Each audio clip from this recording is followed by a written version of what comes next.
감사합니다. 우리 시간 함께 나누실 말씀은 누가복음 11장입니다.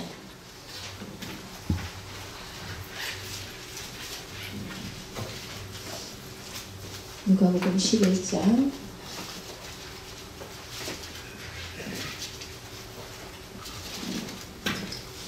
네, 찾으시는 동안에 목장별 발표 준비 잘하고 계시죠? 네, 발표하시는 날은 20일 주일이 아니고 25일 성탄절 날입니다. 아마 제가 보니까 주일 학생들도 아주 열심히 준비하고 있고 유스도 또 매주 모여서 아주 열심히 하더라고요. 우리 다 25일 날 발표하는 겁니다. 한 번도 빠짐없이 25일 함께 읽어드렸으면 좋겠습니다.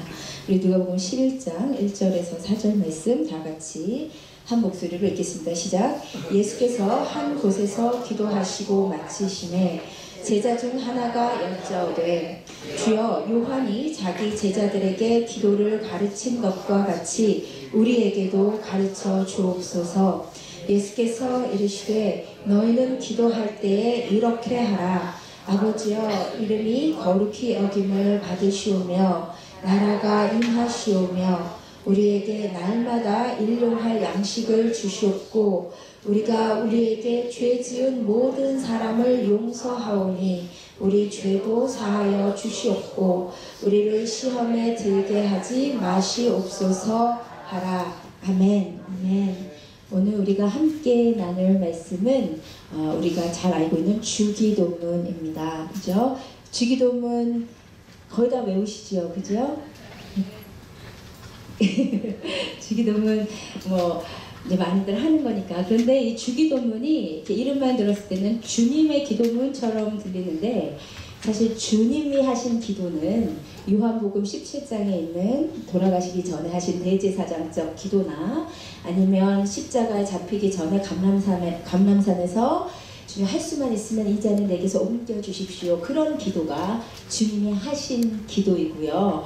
오늘 함께 볼 이 기도문은 주기도문이라고 이름이 붙여져 있긴 하지만 주님이 하신 기도가 아니고 우리가 해야 될 기도, 그렇죠? 그래서 주기도문이라고 하기보다는 우리들의 기도 혹은 제자들의 기도, 예수님의 제자들의 기도라고 그렇게 이름 붙이는 것이 더 맞을 것 같습니다. 이 주기도문은 예수님께서 그야말로 이렇게 기도하라 라고 가르쳐 주시는 거예요. 여러분 기도들 많이 하시죠? 네. 기도가 뭡니까? 기도가 뭐지요? 기도가 뭐야? 한마디로 얘기할 수 있는 분 자신 있게 기도가 뭐예요? 수준이 있으셔요. 대화 또요? 또 들음. 와, 역시 이렇게 선생님들은 수준이 있으세요. 보통 기도하면 소원을 아뢰는 거 이렇게 생각을 하잖아요.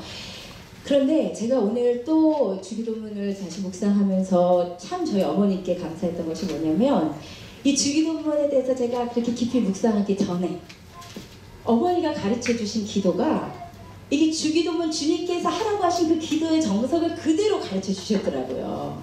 그래서 어렸을 때부터 정말 주님께서 하라는 기도의 정석대로 하고 있었어요. 그래서 정말 감사했어요. 그래서 오늘 이렇게 기도하라 하신 주님의 기도를 잘 보시고 정말 이렇게 기도하셔야 돼요. 이렇게 내 생각대로 그냥 하는 그런 기도 그런 거 말고 주님께서 하라신 대로 기도하시기를 바랍니다.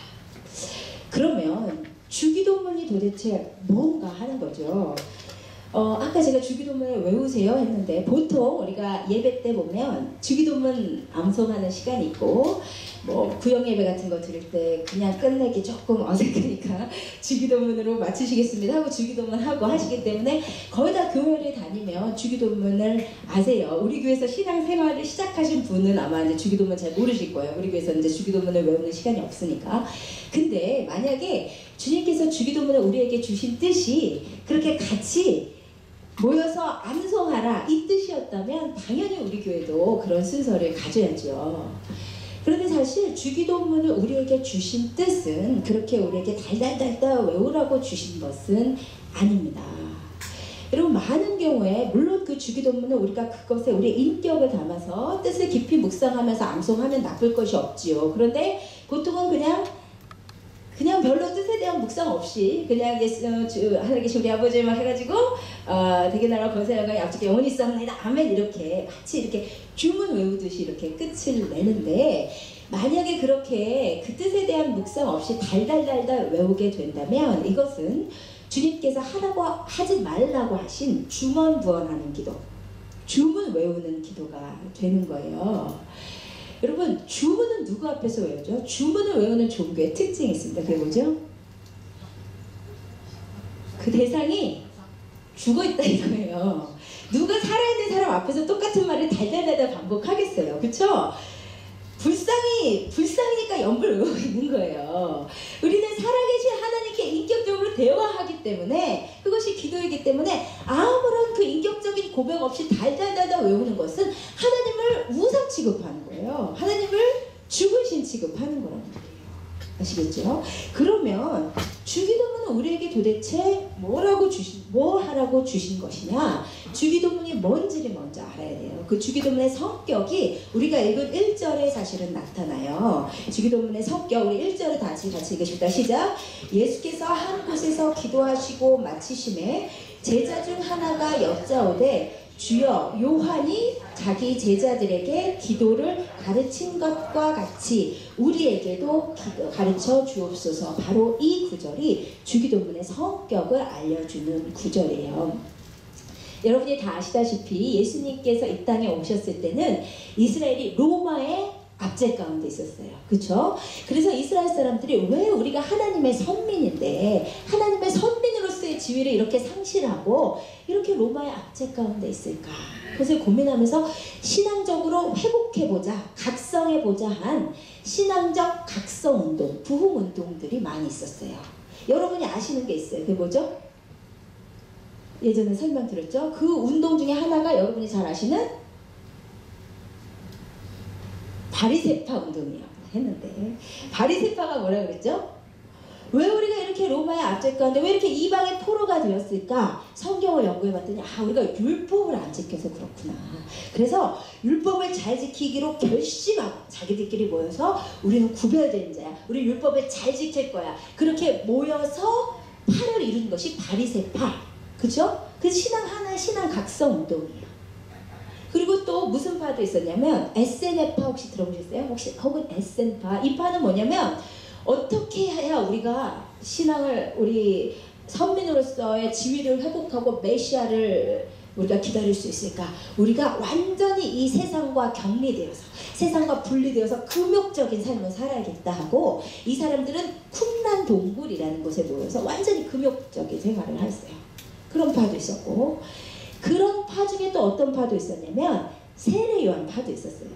이 세례요한 파는 어떤 파냐면 무엇을 통해서 메시아를 기다리냐면 우리는 회개를 통해서, 그렇죠? 회개를 통해서 메시아를 기다리자라고 했던 회개를 통한 부흥운동이 세례요한 파였습니다. 그런데 이 각각의 신앙운동 파들이 자기들 나름대로의 신앙의 신조가 무엇인지를 그것을 밝혀야 될 거 아니에요. 각각 운동을 하고 있으니까. 그러니까 각각 이들이 기도문을 만들었었어요. 바리새파는 우리들이 지향하는 신앙의 기본 정신이 무엇인지를 쓴 바리새파의 기도문을 만들었단 말이에요. 그래서 그거를 보면 바리새파는 이것을 지향하는 신앙이구나 알 수 있었어요.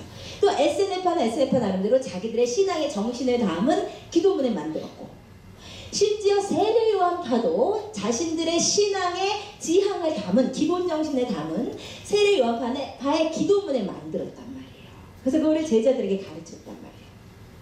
그런데 당시 바리새파나 에세네파나 세례요한파 못지않게 많은 사람을 몰고 다니던 새로운 운동파가 있는데 예수파란 말이에요. 그죠? 근데 예수파의 제자들이 보니까 우리는 기도문이 없는 거야. 그죠? 그래서 예수님께 가서 주님, 세례요한파도 기도문 있잖아요. 우리한테도 기도문을 가르쳐 주세요 해서 나온 것이 주기도문이란 말이에요. 아시겠어요? 그렇다면 주기도문은 무엇이냐 이거예요. 뭐예요? 예수 그리스도를 쫓는 우리 예수파. 그쵸? 오늘말로 치면 우리 기독교의 신앙의 기본 정신이 무엇인지를 예수님께서 천명해 놓으신 신앙 선언문이다 이거예요. 아시겠어요? 그러니까 이거를 주었으니까 너네가 딸딸딸딸 외워라 그런 뜻이 아니고 이 신앙 선언문을 보고 이것을 신앙의 기준으로 삼아서 너희가 어떤 신앙을 가져야 되는지를 보고 혹시 너희의 신앙이 이 신앙 선언문에 비해서 어긋나는 게 있으면 뭐를 바꿔야 돼요? 우리의 신앙을 그거에 따라서 튜닝 해야죠. 그렇죠? 이 신앙의 기준으로서 주신 게 주기도문이란 말이에요. 이해가 되세요? 그래서 주기도문은 이것을 보면 우리가 어떻게 기도해야 되는지도 알 수 있고 뿐만 아니라 우리 신앙의 기본 정신이 무엇인지를 볼 수 있는 표준과도 같은 거란 말이에요. 아시겠죠? 그것이 주기도문입니다. 그러면 두 번째, 주기도문의 먼저 구조가 어떻게 되냐. 우리가 주기도문을 방금 읽었지만 이것은 축약본이고 그 주기도문의 풀 버전이 마태복음 6장에 있어요. 그래서 우리 마태복음 6장으로 가서 주기도문의 풀 버전으로 오늘 말씀을 함께 보도록 하겠습니다. 마태복음 6장 9절에서 13절.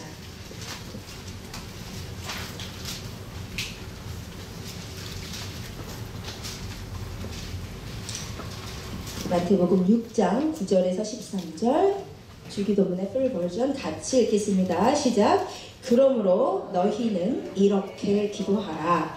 하늘에 계신 우리 아버지여, 이름이 거룩히 여김을 받으시오며 나라가 임하시오며 뜻이 하늘에서 이루어진 것 같이 땅에서도 이루어지이다. 오늘 우리에게 일용할 양식을 주시옵고 우리가 우리에게 죄 지은 자를 사하여 준 것 같이 우리 죄를 사하여 주시옵고 우리를 시험에 들게 하지 마시옵고 다만 악에서 구하시옵소서. 나라와 권세와 영광이 아버지께 영원히 있사옵나이다. 아멘. 이게 가로가 있는 것은 그 고대 사본에 어떤 곳에는 이 구절이 있고 어떤 곳에는 없어서 그냥 가로로 쳐놓은 거예요. 그러면 여기를 봤더니 주기도문의 구조가 이렇게 세 구조로 되어 있어요. 처음에는 하늘에 계신 우리 아버지요. 이것은 신앙의 대상, 그죠? 우리의 기도의 대상입니다. 첫 번째. 그 다음에 두 번째는 가운데 7가지의 기도가 있죠. 이름이 거룩히 여김 받으시오며 나라가 임하시오며 뜻이 하늘에서 이루어진 같이 땅에서도 이루어지리다. 오늘 우리에게 일용할 양식을 주셨고 우리가 우리에게 죄 지은 자를 사하여 준 것 같이 우리 죄를 사하여 주셨고 우리를 시험에 들게 하지 마시옵고 다만 악에서 구하시옵소서라는 7가지 기도가 가운데 있고 마지막으로 송영은 영광을 돌려드린다 이 말이에요. 영광을 돌려드리는 것으로 끝을 맺는 이렇게 세 부분으로 나눠진 것이 주기도문이에요. 그쵸? 그러면 이 주기도문에서 먼저 우리가 볼 것은 신앙의 대상. 그쵸? 신앙의 대상, 하늘에 계신 우리 아버지. 이 주기도문에 보았더니 우리의 신앙의 대상이 누군지를 주님께서 분명하게 말씀해 주셨는데 하늘에 계신 우리의 아버지다 이거예요. 그럼 하나씩 보면요. 첫 번째, 하늘에 계신이라고 했어요. 하늘에 계신. 그래서 하늘이라는 단어의 헬라어 원어는 우라노스인데 이 단어는 복수로 되어 있어요. 하늘들, 우주라는 뜻이에요. 우리가 지난주에 우주가 얼마나 넓은지 함께 보았었죠. 그렇죠? 그런데 그 넓은 우주에 계신 이 말이에요. 그러면 하나님이 우주에 계신 분이시다. 이 말은 우리가 섬기는 하나님이 어떤 분이시라는 거예요? 어떤 분이시냐면 창조주이시고 절대적이고 전능하신 이런 뜻이에요. 그렇죠? 여러분 이 땅에 수많은 종교들이 있는데 이 땅에 수많은 종교들이 죽은 우상을 놓고 절을 하고 기도하고 있는데 우리가 섬기는 하나님은 그들과 근본적으로 다른데 우리의 하나님은 전능하신 분이세요. 아멘? 절대적인 분이세요. 모든 걸 다 하실 수 있는 분이시란 말이에요. 왜 걱정하세요? 예? 여러분이 섬기는 하나님은 살아계셔서 모든 것을 창조하셨고 여러분의 모든 삶을 책임질 수 있는 절대자이시다 이 말이에요. 그게 주님께서 하늘에 계시다 이렇게 얘기하셨어요. 아멘. 그런데 놀라운 것은 그 하늘에 계신 분이 누구시래요? 우리의 아버지래요. 여러분 생각해 보세요. 하늘에 계신 그랬으면 사실 문맥적으로 무슨 말이 나와야 자연스럽냐면 하늘에 계신 창조주여 그죠? 하늘에 계신 절대자여. 맞죠? 하늘에 계신 능력자여. 이렇게 말을 해야 말이 맞잖아요. 그죠? 근데 예수님께서 우리에게 너희가 섬기는 하나님은 하늘에 계신 전능하신 분이신데 그분이 바로 너희의 아버지야. 이걸 가르쳐 주신 거예요. 지금 예수님께서 우리 예수교는 다른 어떤 신앙과 달리 하나님을 아버지로 섬기는 신앙이야 라고 천명한 거예요. 아멘. 근데 이 아버지라는 단어가 얼마나 기가 막힌 단어인 줄 아세요? 우리가 뭐 요즘이야 맨날 하나님 아버지 하니까 이 말이 얼마나 대단한지 모르는데 이게 당시로서는 아주 충격적인 말이었어요. 이 단어가 헬라어로서는 파테르라는 단어고 아람어로는 아바라는 뜻인데 우리말로 바꾸면 아빠예요. 아빠. 근데 뭐 아빠라고 해서 뭐 예준이나 엘라처럼 깐난 애기가 아빠 하는 이런 아빠는 아니고 한 어느 정도 성숙한 우리 교회 한 유스 정도 된 어느 정도 성숙해서 부모를 좀 이해하는 성숙한 자녀가 아버지를 친근하게 부를 때 아빠, 그 아바, 파테르라고 했어요. 그런데 당시 유대 문학을 다 뒤져봤더니 제가 뒤진 게 아니고 요아킴 에레미야서는 학당을 뒤져봤더니 아무 문헌에도 하나님을 아버지라고 부른 기록이 없어요.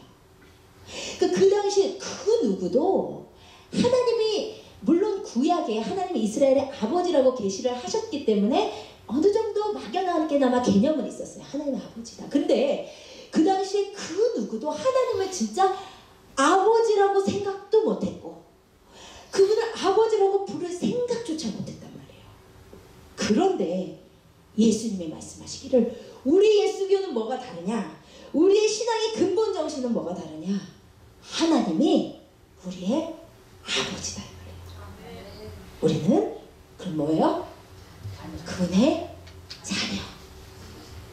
그것이 우리 예수교예요. 아멘. 여러분 다른 신앙 예를 들어서 아까 불교 얘기했습니다마는 불상과 기도를 하는 자와의 관계가 뭐 어떻게 되는 관계예요? 불상의 힘을 의지해서 자기가 복받으면 되죠. 신과 섬기는 자가 관계가 없어요. 그런데 우리 기독교는 하나님과 우리가 아버지와 자녀라는 친밀한 관계로 맺어져 있단 말이에요. 놀라운 것이죠. 별로 그렇게 감동받지 아버지라는데 전혀 당연하세요? 여러분이 대통령 아들이라고 해보세요. 엄청난 거잖아요. 그죠? 여러분 재벌 딸이라고 해봐요. 엄청난 거잖아요. 제가 대학교 다닐 때 그 이건희 회장의 셋째 딸이 같은 학교를 다녔어요. 같은 학교 같은 그 연도의 학교를 다녔어요.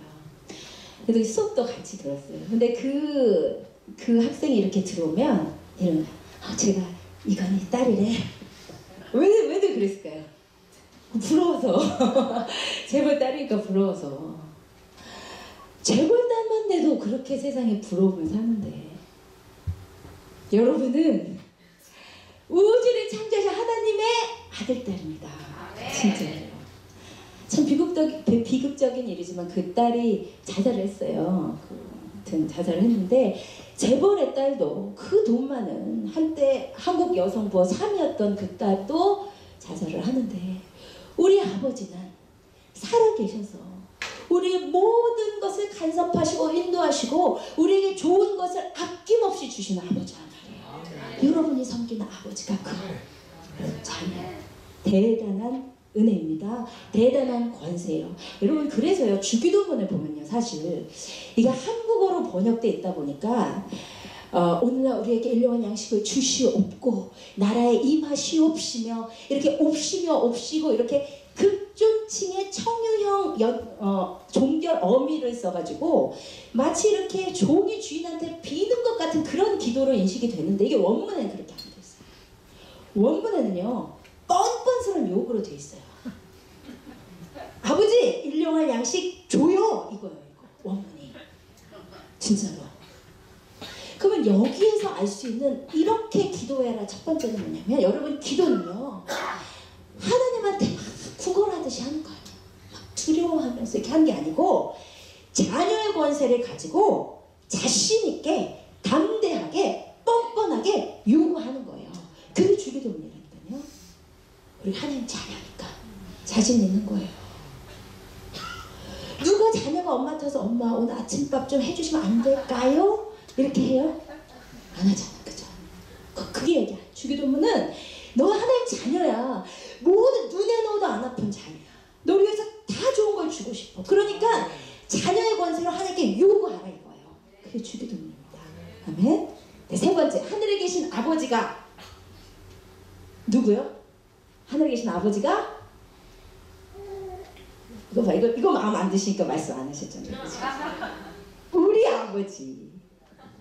하늘에 계신 나의 아버지요 하면 마음이 좀 편할 텐데 하늘에 계신 우리 아버지. 그러니까 무슨 말이에요? 내가 하나님 딸이고 옆 사람 좀 봐보세요. 옆에 계신 그분도 하나님 자녀고. 그럼 우리는 어떻게 돼요? 형제 자매. 마음 어려우세요?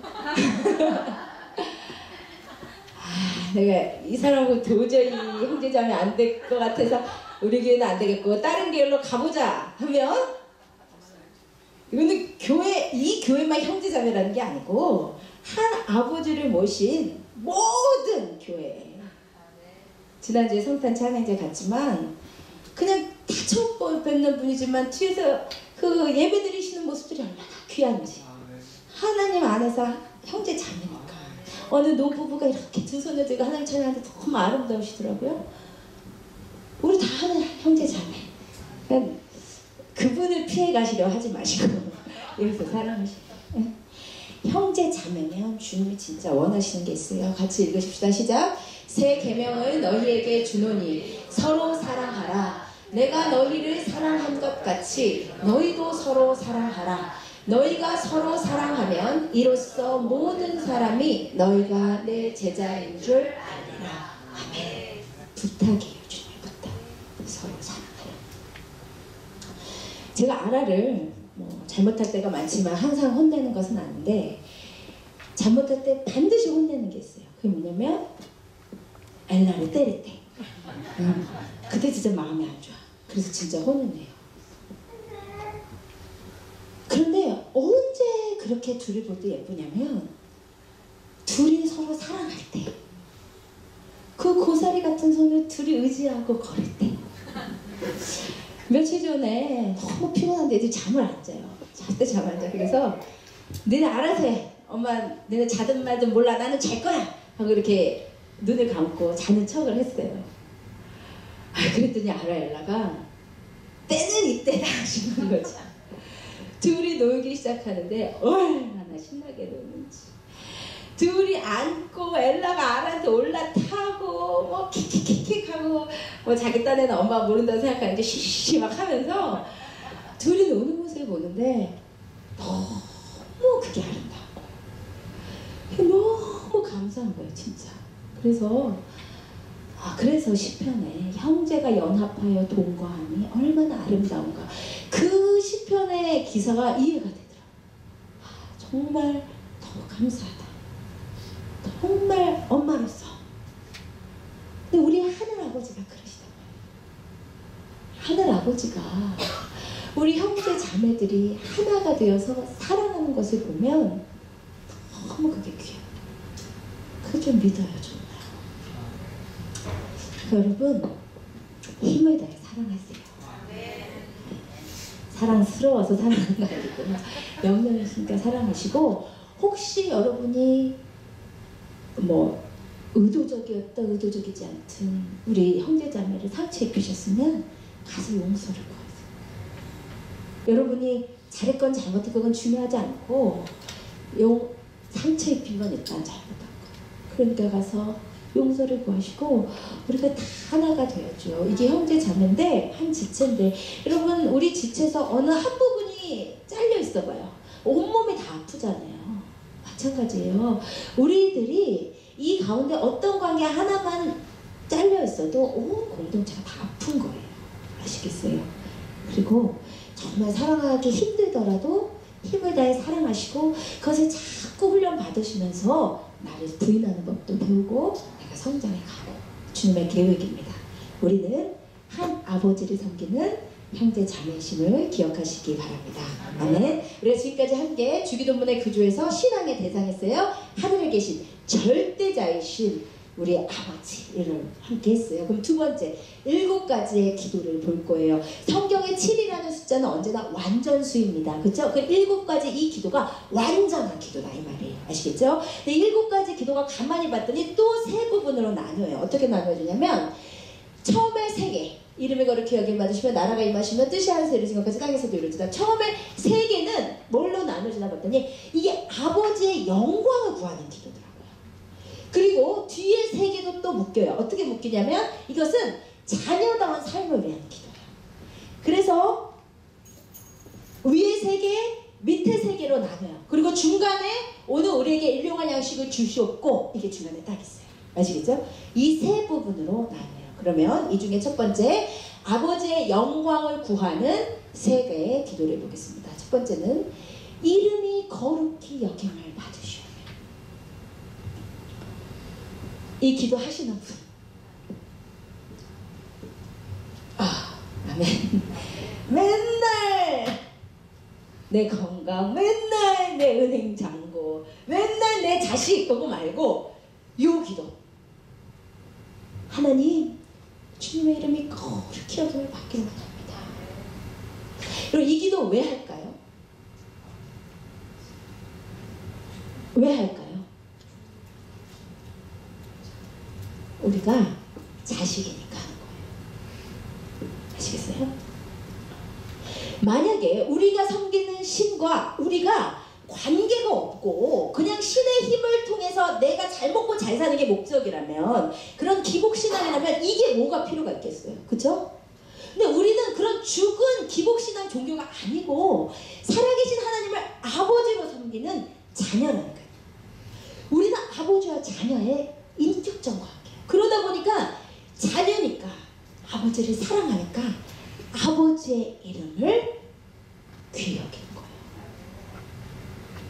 여러분, 자녀도요, 어릴 때는 뭐 부모가 힘들건 말건 자기 필요만 채우면 그만이에요. 그죠? 부모가 피곤하건 말건 젖달라 하고 업어달라 하고 안아달라 하고 그러잖아요.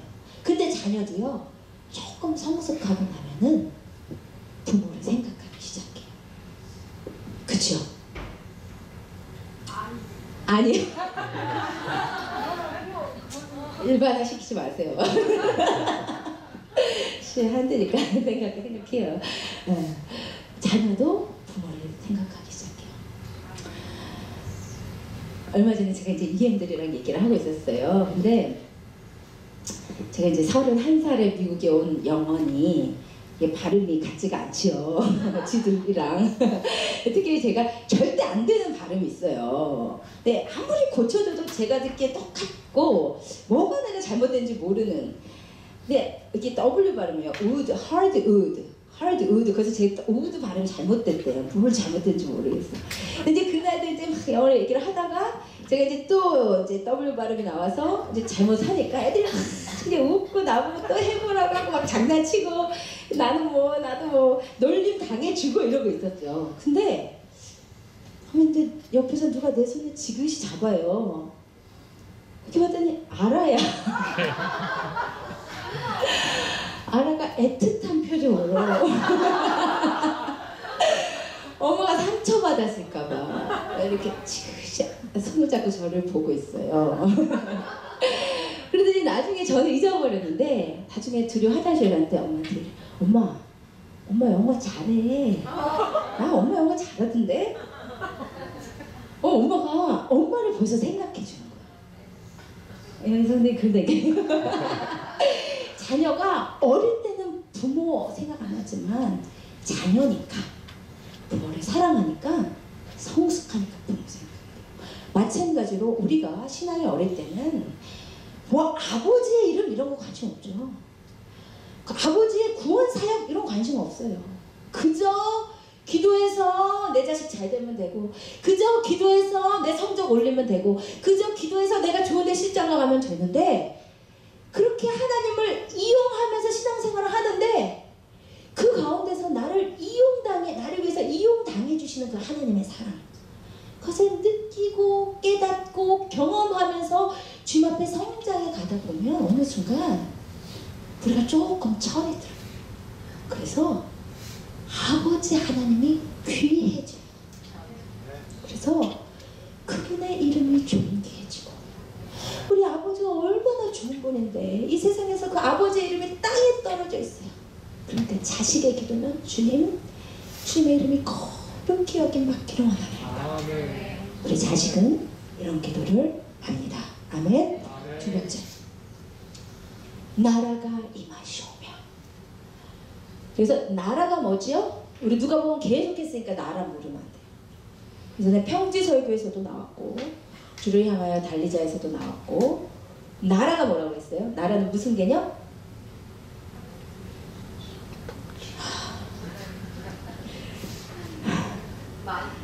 또 마음.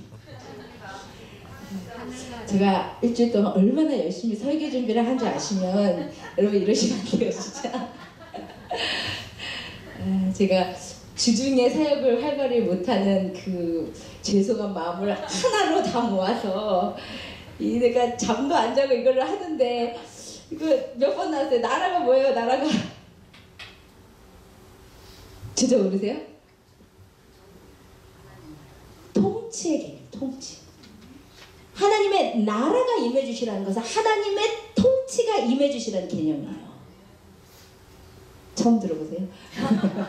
그러니까 통치가, 하나님의 다스리심이, 하나님의 주권이 임하기를 원하는 기도예요. 그러니까 뭐냐면, 먼저 내가 주님의 주권으로 온전히 주님의 통치하심을 받기를 원하는 기도이고, 저 사람을 봤더니 예수가 주인이 아니고 자기가 주인이잖아. 그 사람이 예수 그리스도의 이름으로 하나님의 통치가 임하는 하나님의 나라가 되기를 원하는 기도. 이건 선교를 위한 기도라고 할 수가 있어요. 선교를 위한 기도. 그렇죠? 하나님의 통치가, 이 세상 사람들은 하나님의 통치를 거부하고 자기가 통치하는 세상이잖아요. 그렇죠? 근데 그곳에 하나님이 통치해 주기를 원하는, 하나님의 왕 되신 권리를 다시 회복하시기를 원하는, 그게 나라가 임해 주시는 기도예요. 아멘. 세 번째, 뜻이 하늘에서 이루어진 것 같이 땅에서도 이루어진다. 이게 기도예요. 이게 기도. 하나님의 뜻이 하늘에서는 다 이루어졌어. 하나님의 뜻 하늘에서 거부하는 사람 없어. 그런데 이 땅에서 하나님의 뜻이 이 고집스러운 인간들한테 너무나 이루어지기가 힘든 거예요. 거부해 하나님의 뜻을. 하나님의 뜻이 이루어지기를 원합니다. 근데 이러기 위해서는 먼저 나부터 어떻게 돼야 돼요? 먼저 나부터 내 뜻이 하나님의 뜻에 굴복돼야 되죠. 맞죠? 그런데 이게 하나님이 가르쳐주신, 예수님이 가르쳐주신 기도인데, 우리는 보통 기도를 어떻게 생각해요? 내가 열심히 40일 금식하고 열심히 기도원 나무뿌리 뽑아서 내 뜻을 하나님께 관철하는 것이 기도라고 생각하잖아요. 그쵸? 그런데 주기도문은 뭐냐면, 주님께서 이렇게 기도하라고 하신 기도는 너 뜻을 하나님께, 너의 뜻이 땅과 하늘에서 이루어지기를 기도해라는 것이 아니고, 하나님의 뜻이 이 땅 가운데 이루어지기를, 하나님의 뜻이 나에게 이루어지기를 기도하는 게 기도예요. 아시겠어요? 그러니까 주님께서 가르쳐주신 기도는 자기를 부인하는 기도. 응? 근데 우리는 어떻게 생각해요? 기도 제목 10개 적고, 기도 제목을 적는 기도가 나쁜 건 아니지만 저 한 번도 해본 적이 없어요. 그거 적고 주님께서 반드시 이루어지기를 원하시는, 이루어지지 않으면 주님의 내 기도 안 이루어졌다고 오두방정되고, 그죠? 그 안에 주님께서 가르쳐주신 기도는 너 뜻을 주님 앞에 관철시켜라가 아니고 주님의 뜻으로 너를 굴복시켜요. 그게 주님의 뜻이 하늘에서 이루어진 것처럼 땅에서 이루어지게 해달라는 기도입니다. 아멘. 여러분 진짜 성령 안에 들어가면 이 기도가 돼요. 맞죠? 정말 고집 주님 이거 꼭 이루어주기를 바랬는데 주님 앞에 갔더니 주님께서 그 기도를 고집하게 하시는 것이 아니라 그 뜻을 내려놓게 하시잖아요. 그쵸? 그게 주님의 뜻이 하늘에서 이루어진 것처럼 땅에서 이루어지는 기도입니다. 아멘? 여기까지 이해되셨어요? 지금까지 우리가 뭐 했냐면 세 부분의 기도 중에 아버지의 영광을 구하는 기도를 했어요. 그쵸? 지금 잘 따라하고 계시죠? 그 다음에 이제 두 번째 할 것은 뭐냐면 자녀다운 삶을 구하는 기도. 이 뒤에 세 번째 기도가 가만히 봤더니 우리에게 죄 지은 자를 사하여 준 것 같이 우리 죄를 사하여 주시고 우리를 시험에 들게 하지 마시고 악에서 구하시옵소서. 이 기도가 가만히 봤더니 뭐냐면 다른 게 아니고 하나님의 자녀답게 이 땅에서 살게 해주시라는 기도. 그러면 그 세 가지 기도 중에 하나님의 자녀답게 살려면 죄가 사해져야 되고, 그죠? 죄가 해결돼야 되고, 하나님의 자녀답게 살려면 마귀 시험 이겨야 되고, 하나님의 자녀답게 살려면 악에서 건져져야 돼요. 그러니까 이 세 가지는 자녀다운 삶을 위한 기도예요. 첫 번째, 우리가 우리에게 죄 지은 자를 사하여 준 것 같이 우리 죄를 사하여 주시옵시고. 이것은 무슨 기도예요? 한마디로 그 전에 우리 죄를 사하시옵소서. 이것은 무슨 기도예요? 회개하는 기도. 주님께서 회개 기도 하라고 하신 거예요. 아시겠어요? 회개 기도는요 모든 기도의 시작이 돼요. 사실은 여러분이 기도하러 갔는데 마음이 부해져 있고 뭔가 내 영이 눌리고 기도가 안 될 때는 먼저 무조건 회개 기도 하시는 거예요. 내가 뭘 잘못했는데 이러지 마시고 회개 기도를 할 때 주님께서 가르쳐 주셨어요. 회개 기도는 늘 하셔야 되는 기도예요. 아시겠어요? 그 회개 기도를 모형적으로 보여주는 것이 요한복음 13장 5절에서 11절이에요. 우리 같이 찾으십시다. 요한복음 13장 5절에서 11절.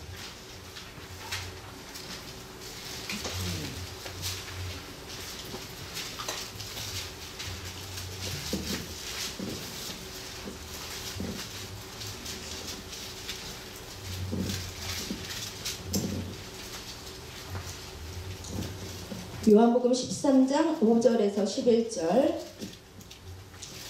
회개기도의 모형 같이 읽으십시다. 시작. 이에 대야에 물을 떠서 제자들의 발을 씻으시고 그 두르신 수건으로 닦기를 시작하여 시몬 베드로에게 이르시니 베드로가 이르되 주여 주께서 내 발을 씻으시나이까. 예수께서 대답하여 이르시되 내가 하는 것을 내가 지금은 알지 못하나 이후에는 알리라.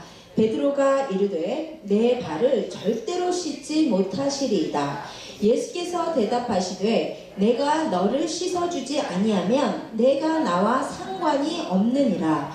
시몬 베드로가 이르되 주여 내 발뿐 아니라 손과 머리도 씻어 주옵소서. 예수께서 이르시되 이미 목욕한 자는 발밖에 씻을 필요가 없느니라. 온 몸이 깨끗하니라. 너희가 깨끗하나 다는 아니니라 하시니 이는 자기를 팔 자가 누구인지 아심이라. 그러므로 다는 깨끗하지 아니하다 하시니라. 아멘. 여러분 이 세족식의 장면은 섬김으로 이해를 하시면 안 돼요. 예수님의 섬김이 아니에요. 만약에 예수님의 섬김이라면 베드로가 예수님 제 발뿐만 아니라 제 몸이랑 다 씻어주세요 할 때 주님 어떻게 하셔야 돼요? 그래 다 씻어줄게. 그죠? 섬김이라면.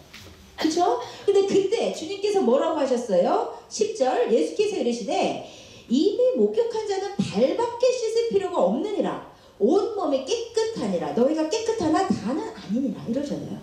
이게 뭐냐면 회개의 개념이라는 거예요.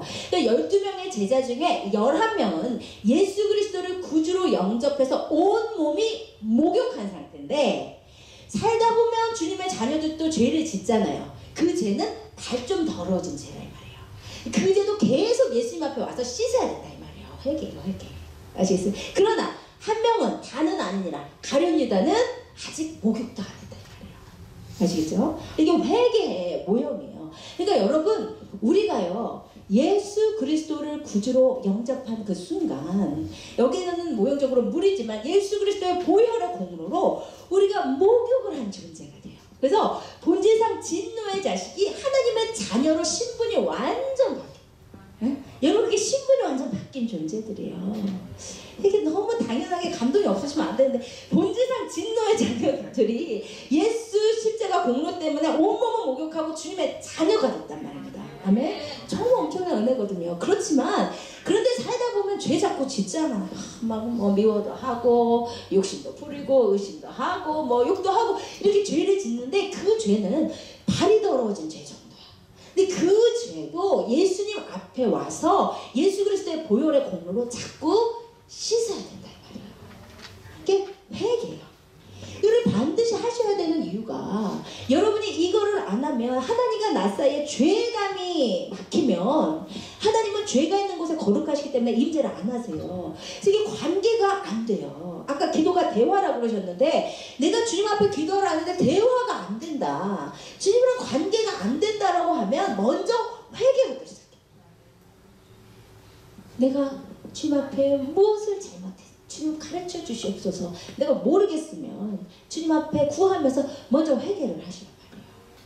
그게 주님께서 가주신 기도예요. 그런데 회개를 해야 되는데 조건이 하나가 있다는 거예요. 조건이. 뭐래요?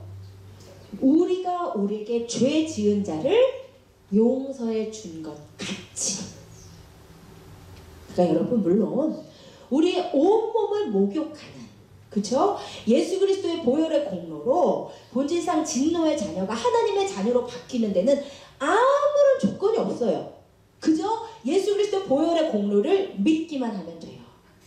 거기엔 조건이 없어요. 그런데 우리가 살면서 살아가면서 소소하게 짓는 죄의 회개에는 용서의 조건이 하나가 붙는단 말이에요.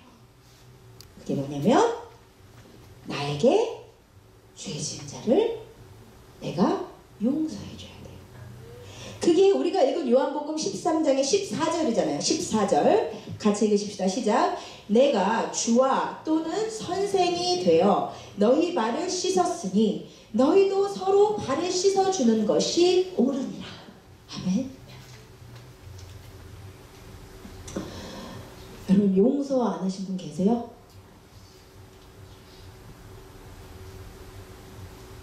용서를 빨리 하셔야 돼요. 용서를 안 하시면 주님께서 내 발을 안 씻어주시니까 주님이 발을 안 씻으시면 베드로한테 뭐라고 그랬어요? 주님 제발 못 씻습니다. 그러니까 주님이 뭐라 하세요?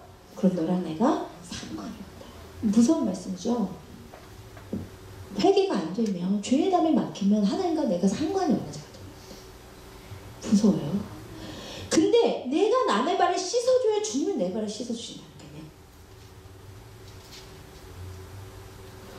그러니까 여러분 먼저 기도하러 가셨을 때 뭔가 주님과 교제가 안 되시면 먼저 회개를 하시고 회개를 해도 뚫리지 않을 때 그죠? 회개를 해도 내가 마음에 자유함이 없고 하나님과의 회복이 없으면 내가 용서하지 못한 자가 있는지를 반드시 체크를 해보셔야 돼요. 그리고 용서하지 못한 자가 있으면 빨리 용서해버리세요. 그게 진짜 편해요. 나한테 죄 지은 그 사람이 아무리 큰 죄를 지었더라도 우리가 하나님께 용서받은 죄에 비하면 세 발에 피도 안 돼. 세 발에 해먹을 거거든요. 하이 그래서 개그를 이해하시대 감사합니다. 진짜 아무것도 1만 달란트 빚진 자 100데나리온 빚진 자 이 차이라니까요. 여러분 용서를 안 할 때 얼마나 그것이 내 영혼을 갉아먹는지 정말 그거를 경험해 보신 분은 빨리 용서해버려요. 잘못했지만 그 사람이 잘못했지만 그 사람 때문에 내가 내 영혼까지 병들면 이게 진짜 손해잖아요. 그러니까는 웬만한 거 빨리 용서해버리고 용서 안 되면 주님 앞에 용서해주게 용서할 수 있도록 눈물 흘리고 빨리빨리 해결하시는 거예요. 아시겠죠? 그게 우리에게 죄 지은 자를 사하신 것까지 우리 죄를 사하여 주시고 회개 기도는 하나님의 자녀답게 사는 필수적인 기도입니다. 두 번째는 우리를 시험에 들게 하지 마시옵소서. 우리를 시험에 들지 말게 하라는 것은 특별히 시험하는 자의 시험이죠. 마귀를 이기게 해달라는 기도예요. 성경에 시험은 두 가지가 있어요. 테스트랑 템테이션이 있는데 테스트는 하나님 하나님이 하시는 거고 템테이션은 마귀가 하는 거예요. 테스트는 하나님께서 우리를 가끔 테스트하실 때가 있어요. 아브라함이 이삭을 바치게 하신 그 테스트처럼 그것은 목적이 복 주시고자 함이에요. 그런데 마귀의 템테이션, 유혹은 복 주고자 하는 것이 아니라 우리를 넘어뜨리고자 하는 거예요. 근데 여기에서 시험에 들게 하지 마셨고 이것은 템테이션에 해당이 되는 거예요. 그러니까 마귀가 우리를 공격하는데 그거를 이기게 해주시라는 거예요. 하나님의 자녀답게 살기 위해서 회개도 해야 되지만 하나님의 자녀답게 살기 위해서 늘 마귀를 이겨야 돼요. 마귀가 되게 바쁘더라고요. 이건 모르시죠? 우리 교회에서 조금 더 바쁜 것 같아요, 마귀가. 되게 특별한 시즌에. 근데 이게 멍 때리고 있다가는 당하는 거죠. 응? 마귀는 진짜 바쁘게 움직이고 불화살을 쏜다 그러죠. 화전에 불화살을 쏘는데 아무것도 몰라 그냥 다 막고 있어. 잊지 마시고 여러분 영적으로 서셔서 마귀의 괴계를 보시고 그것을 예수 그리스도의 이름으로 승리하셔야 돼요. 하나님의 자녀답게 사시려면 마귀의 유혹을 이기셔야 되는데 내 입으로 안 되니까 기도하시는 거죠. 아멘. 세 번째, 하나님의 자녀답게 살기 위한 기도 세 번째는 다만 악에서 구하시옵소서. 이게 되게 중요한 기도예요. 아까 죄를 회개하는 기도가 있었죠. 근데 악에서 구해달라는 기도는 또 뭘까요? 이건 또 뭘까요? 이건 어떻게 보면 죄보다 더 본질적인 기도예요. 이것은 뭐냐면 여러분 예를 들어서 내가 누구한테 가서 욕을 했어요. 그러면 내가 욕을 한 그 자체는 죄지요. 근데 내가 욕을 하게 한 그 죄를 짓게 한 본질적 원인을 찾아봤더니 내 안에 분노의 죄성이 있고 폭력의 죄성이 있죠. 이해되시죠? 미움의 죄성이 있죠. 그게 악이에요. 그러니까 여기서 말하는 악에서 건져주시라는 것은 죄보다 더 근원적인 내 안에 있는 악한 본성을 이기기 위한 기도란 말이에요. 아시겠어요? 이 기도가 얼마나 중요한지 아세요, 여러분? 이 기도를 해야 성화되어 가는 거예요. 그래서 저는 어머니께 배운 기도가 딱 두 개밖에 없어. 회개 기도하고 악을 이기는 기도. 내 안에 봤더니 내 안에 너무 교만함이 가득해. 그냥 뭐 누가 죄인 줄 알아요. 누가 칭찬해서 속에서 싹 올라왔어. 누가 죄인 줄 알아요. 하나님 보시기에 이게 죄란 말이에요. 그럼 내 안에 있는 그 교만을 가지고 주님 앞에 와서 주님 내가 왜 이렇게 아직도 교만합니까? 내 안에 있는 교만이 정말로 나가게 하시고 예수 그리스도의 이름으로 내가 온전히 깨끗함을 입은 주님의 정결한 신부 되게 원합니다. 이거예요. 맨날 주님 장차 얘기도만 하지. 그래서 내가 진짜 주님의 자녀다운 자로 성숙 성장해 가는 거예요. 아시겠죠? 내 안에 있는 악, 이런 거 악이 뭐냐? 성경에 보면 나와 있어요. 로마서에 나와 있어요. 악의 구석구석 내 안에 응답들. 우리는 정말 악의 총체예요. 우리 안이. 그쵸? 교만, 음란, 욕심, 미움, 탐욕, 시기, 질투, 뭐 정죄, 판단, 기타 등등 기타 등등. 그것을 넣고 주님 앞에 그 악을 이기게 해주시는 기도. 그게 악에 되지 말게 해달라는 기도예요. 아멘? 아멘. 여기까지 됐죠. 그러면 지금까지 딱 봤더니 아버지의 영광을 구하는 기도 3개를 했고 자녀다운 삶을 살기 위한 기도를 했어요. 근데 딱 가운데 하나 뭐가 있냐면 오늘 우리에게 일용할 양식을 주시옵고 이 기도가 있어요. 근데 이 기도는요 7개의 기도의 딱 중간에 있고 위에 3개의 기도와 밑에 3개의 기도를 연결시켜 주는 기도예요. 가장 중요한 기도예요. 그래서 여러분이 마태복음을 보시나 누가복음을 보시나 주기도문 본문에서 다른 기도들은 다 한 절에 2개, 3개씩 기도문이 있는데 이 우리에게 일용할 양식을 주시옵고만 두 본문에서 전부 다 독립된 절로 되어 있어요. 그러니까 모든 신학자들이 동의하기를, 모든 신학자들은 모르겠지만 오늘날 우리에게 일용할 양식을 주시라는 기도가 제일 중요한 기도라 이 말이에요. 여러분 생각해보세요. 아까 주기도문이 뭐라고 그랬죠? 주기도문의 성격?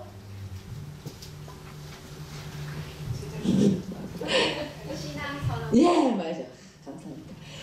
정말 사랑의 목청자매님, 지난주 찬양제에서 우리 얼마나 너무나 예쁘게 하시는데 이렇게 아름다우신지, 특별히 우리 가운데서 찬양하시는 빨간 마후라도 우리 박전자님 웃으면서 사실 너무너무 정말 아름다워서 감사합니다. 신앙 선언문이에요, 주기도문이. 근데 우리의 신앙 선언문에 우리가 어떤 신앙이다 이걸 천명하는 기도문인데, 그 기도문에서 제일 중요한 게 뭐냐면 오늘날 우리에게 일용할 양식을 주세요. 좀 이상하지 않나요? 그쵸? 아니, 어떤 부모가 자식한테 밥 좀 주세요 해야 주시나요? 그죠? 먹기 싫다는데 먹이잖아요. 그쵸? 그리고 조금만 생각해보면 일용할 양식을 주시라는 기도가 정말 주님께서 우리에게 가르쳐주신 기도의 내용일까? 성경 전체를 밀어보면 이게 옳지 않다는 것을 금방 알 수 있어요. 또 여러분이 창세기, 우리가 누가복음 하기 전에 창세기를 2년 했습니다만 창세기 1장 들으신 분 정확하게 누군지 알죠? 다섯 가죠. 창세기 1장에서 주님께서 사람을 창조하시고 나서 제일 먼저 하신 일이 뭐였어요? 오, 누구 말씀하셨어요? 지금 하고 있어서 그래. 지지난주에 하니까 기억했지. 복을 주신 게 제일 처음 복이에요. 근데 그 복의 이름이 뭐라고요? 네, 바라크의 축복. 바라크의 축복이 무슨 축복이라고요?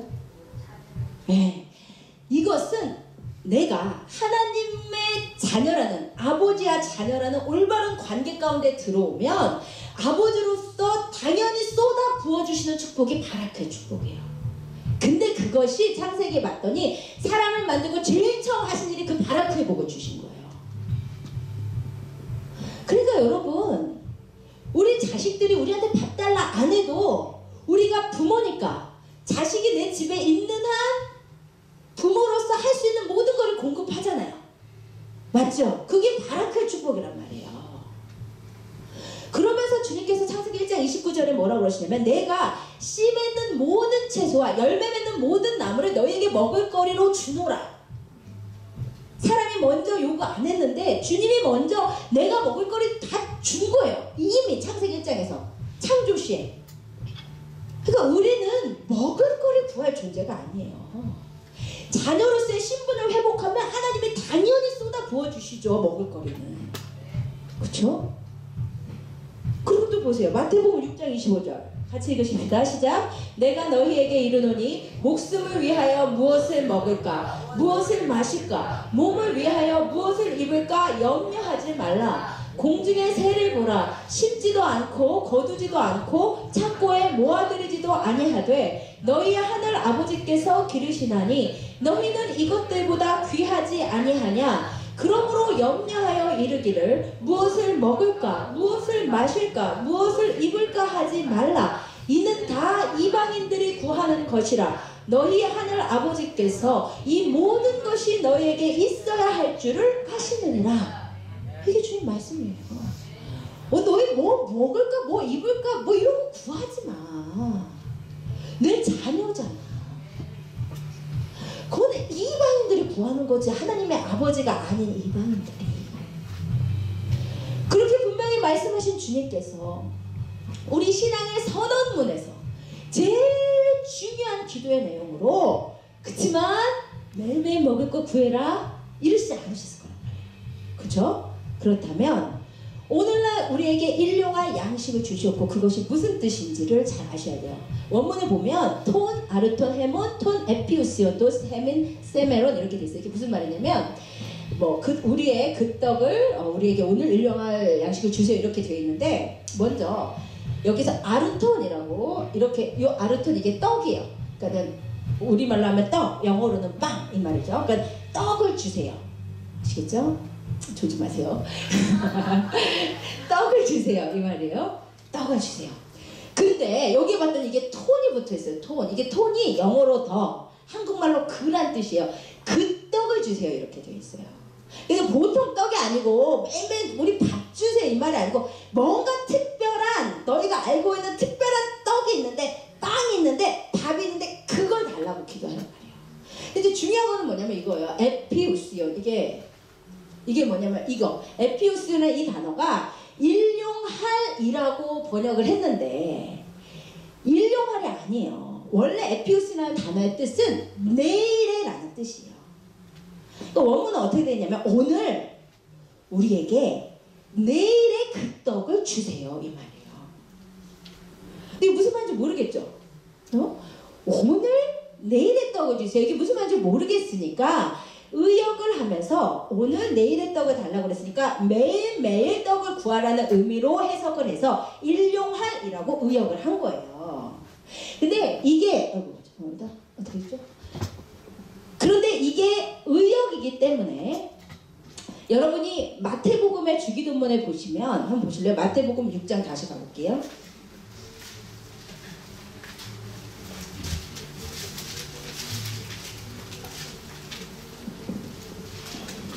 마태복음 6장 9절에서 13절 주기도문에 보시면 이게 의역이기 때문에 이렇게 해놨어요. 마지막에 가운데에 몇 절입니까? 11절 오늘 우리에게 일용할 양식을 주시옵고 해놓고 관주에 뭐가 돼 있어요? 또는 내일 양식 이렇게 돼 있잖아요. 원래 뜻은 내일에라는 뜻이에요. 이게 무슨 말인지 모르겠으니까 일용할이라고 의역하고 내일의 양식이라고 하는데 그래서 실제로 아람어 성경 원래 예수님은 아람어를 쓰셨거든요. 이게 그건 나중에 설명드릴게요. 아람어 성경에는 내일 양식으로 돼 있어요. 내일의 양식으로. 그러면 도대체 내일의 양식이라는 게 뭔가 어렵잖아요. 우리가 어떤 단어의 뜻을 해석할 때 그 문장에서 그 뜻이 아리까리할 경우에 두 가지 방법이 있어요. 하나는 뭐냐면 이 단어가 다른 본문에서 어떤 의미로 쓰였는지를 보면 이 단어의 의미가 더 자세히 드러나죠. 그것을 용례적 의미를 파악한다고 해요. 왜 웃으세요? 너무 어려워요? 그렇군요. 그러니까 이게 에피우스온이 무슨 말인지 모르겠잖아. 그러니까 다른 성경의 본문에서 에피우스온이 뭐라고 썼는지를 알면 알기가 쉽잖아요. 그래서 그것을 용례적인 의미, 그 유시지를 파악하는 거예요. 용례 그 이그젬플들을 파악한다는 거예요. 그래서 용례적 의미를 보려고 다른 본문들을 봤어요. 근데 이게 파악 불가. 왜냐면 성경에서 에피우스라는 단어는 이 주기도문에만 쓰이는 단어예요. 그러니까 용례적으로는 이게 무슨 의미인지를 몰라.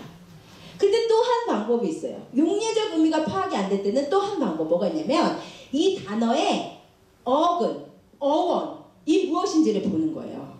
그것을 어원적 의미를 봤더니 이 에피우스라는 단어가 에피에임이라고 되어 있는데 죄송해요 너무 어려서 에피는 어디어디에 위에라는 뜻이고 에이미는 어디어디에 존재하는 뜻이어서 에피우스라는 단어의 어근적 의미는 위에 존재하는 뜻이에요.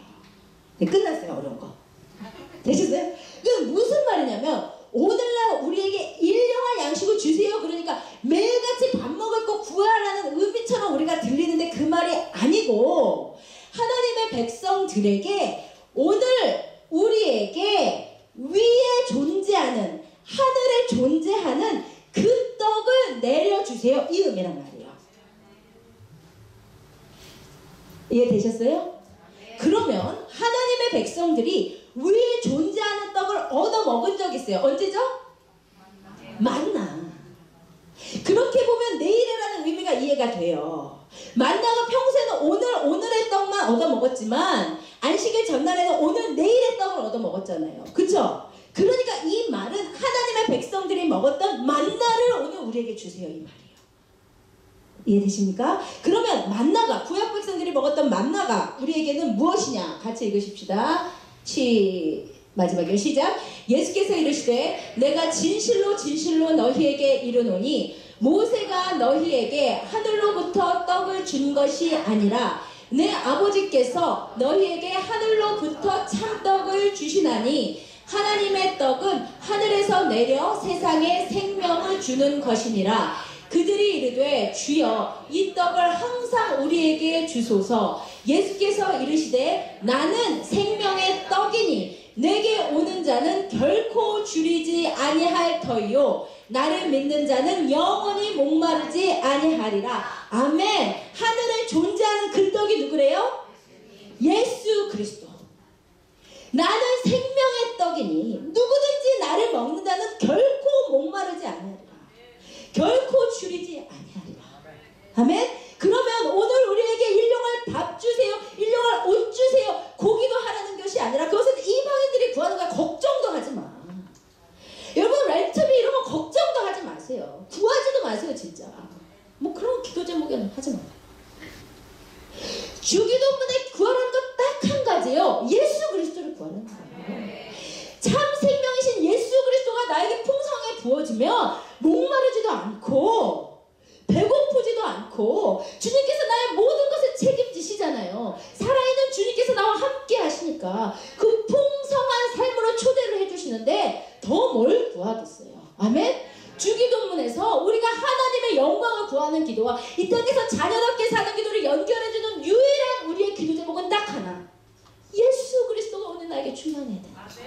예수 그리스도의 영이신 성령님이 나에게 오늘 충만해야 돼요. 말씀이 육신에 되어 오신 예수 그리스도의 말씀이 충만해야 돼요. 하늘의 것이 나에게 충만해야 돼요. 나머지는 다 된다 이 말이에요. 아멘. 그게 주기도문이에요. 아시겠어요? 이렇게 기도하셔야 돼요. 근데 진짜 놀라운 건 여러분, 성령님의 임재 가운데 가서 기도하면 이거 이렇게 자세히 몰랐는데 이 기도 하고 있어요. 해보셨어요? 여러분, 그러니까 인간의 틀을 가지고 기도하려고 하지 마시고, 내가 이거 빼먹을까봐 이거 막 써갖고 지금 빼먹으셔도 다 알지, 그런 기도 좀 하지 마시고 가셔서 성령님 앞에 서시란 말이에요. 그러면 성령님께서요, 먼저 내가 기도 제목이, 내 마음에 기도 제목 요만큼 가지고 가죠. 성령님 앞에 가면 성령님께서 주님의 영광을 보게 하시고 주님의 아름다움을 보게 하시니까 나도 모르게 먼저 뭐하고 있냐면 주님 찬양하고 있어요. 주님 정말 주님 존귀하시고 주님 영광 받으시기 원합니다. 주님 영광 받기에 합당하신 분이십니다. 주의 이름이 하늘 위에 높아지기를 원하나이다. 요거 하고 있어요.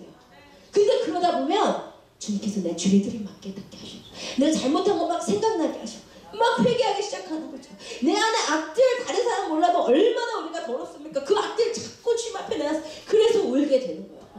뭐 맨날 교회 와서 우니까 뭐 누가 빗대 먹어서 우는 줄 아는데 그게 아니고 내 안에 악이 너무 보이니까 내 안에 악 때문에 주님 앞에 기도. 그리고 내 유일한 기도 제목은 오늘도 예수 그리스도가 충만하게, 성령 충만하게. 딱 이거 세 개예요. 딱 이거 세 개예요. 그래서 저는 너무 감사한 게 기도 이거 모를 때 엄마가 딱 이거 가르쳐주시고 이렇게 기도하게 해주셨어요. 여러분, 그러니까 기도는 이렇게 하는 겁니다. 너희는 이렇게 기도하라.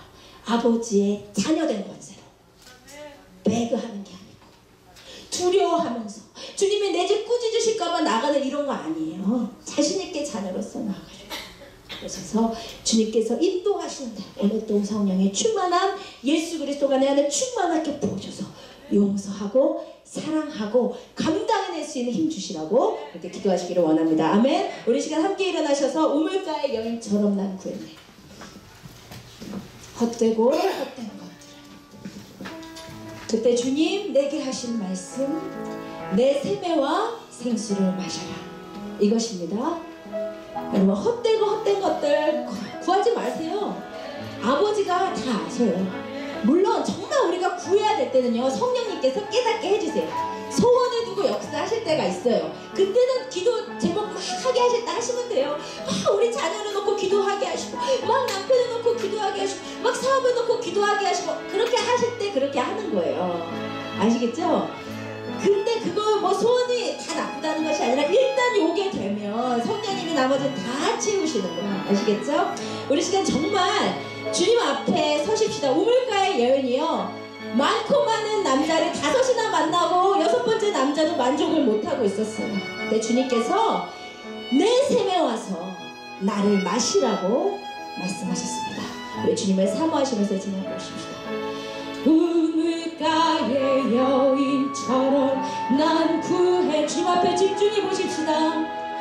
헛되고 헛된 것들은 그때 주님 하신 말씀, 내 세매와 생수를 다시 한번 우물가의 여인처럼 나의 실존을 보세요. 우물가의 여인처럼 난 구했네. 헛되고 헛된 것들